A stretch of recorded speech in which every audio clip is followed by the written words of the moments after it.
hypothetically, if we ever got in a situation so severe that like, for foreign, political reasons, we couldn't get food.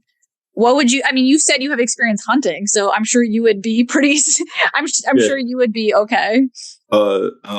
Yeah, I'm a country boy, so I'm good. Yeah. There are deer, there are fish I will eat. So, but do you think if, like, let's just say hypothetically, if we were actually in a situation where we had to only hunt or food, would there ever get to a point where there'd be a shortage? Because I don't know, since you're a hunter and you're a country boy, you might know more about like which animals are available. Would there ever be a shortage of deer after a certain point? Yeah.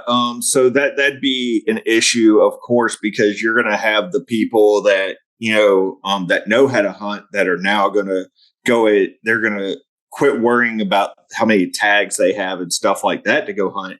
And they're just going to start, killing off the animals because they can turn around and sell that meat and things like that for profit. And they're going to start doing that. And I know for a fact that'll happen. But the other thing that I can kind of lean on is, knowing what how to forage, what berries to eat, what not to eat, mushrooms, stuff like that. So. Yeah, no, that's kind of crazy to think about. Like, you would have to have a knowledge of like, I would eat the poison. Like, I'm such an idiot. I would eat the poisonous berries. Like, so you said you're a country boy. That's probably good that you have some skills in that department. Like, you might know a little bit about nature, how to determine like what's not a poisonous berry and stuff like that. Yeah, a lot of it's just kind of being taught by other people. Like, the same thing. Like, I know how to track animals, and that's something I learned growing up. Yeah. Like I know a lot of hunters up here, they like to use tree stands, and my grandpa would be like, why are you setting up an ambush for a deer? So like, get down out of the tree and let's go. You're going to learn how to follow it. Okay. So explain this to me. I've actually thought about, because I went through a phase where like I was vegan for a little bit, and then I went back to meat, and like, I want to eat meat, but I also don't like the idea of factory farming. In theory, okay, I live outside of Philly. I live in like the South Jersey suburbs outside of Philly. If I wanted to hunt my own meat, like how would somebody near a city even do that? Like what would I do? And then what would I do with the meat? Would I bring a deer into my apartment? Like how would somebody like me, like if you were to explain to someone how this works, how would I start to do that? I mean, you could bring it into your apartment. I mean, you can set a deer up, in your shower. Not like I like, is there laws like if you yes.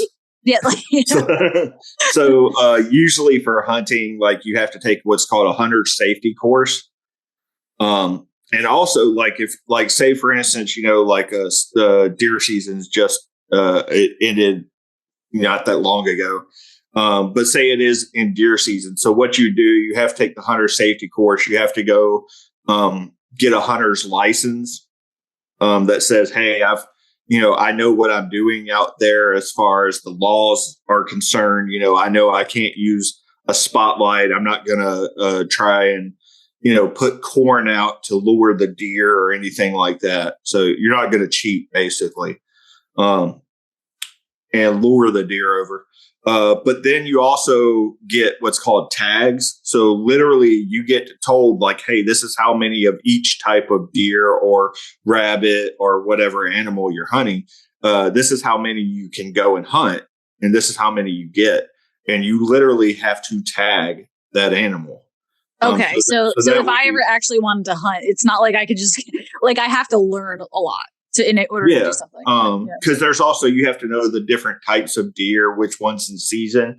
You also, and I don't know if they teach it because I pretty much came up and they were like, you're good. Take the hunter safety course, which is basically, don't shoot at anything you're not supposed to. But they should be going over like how to pick up on some of the diseases that you'd be looking for too. Because there's all kinds of them out there that can be transferred over to a human if you eat the meat. So that's interesting to think about too. Wow. So yeah, no, if I ever wanted to do that, I would have a whole lot to learn. It wouldn't be something I can just like jump right into. And then, like, where in New Jersey can you hunt? Like, you can hunt a lot of different places. There's a lot of like I used to live in Hunterdon County, and you can hunt out there. So I mean, it's got the name Hunterdon right in it. Maybe that's why they called it. Yeah.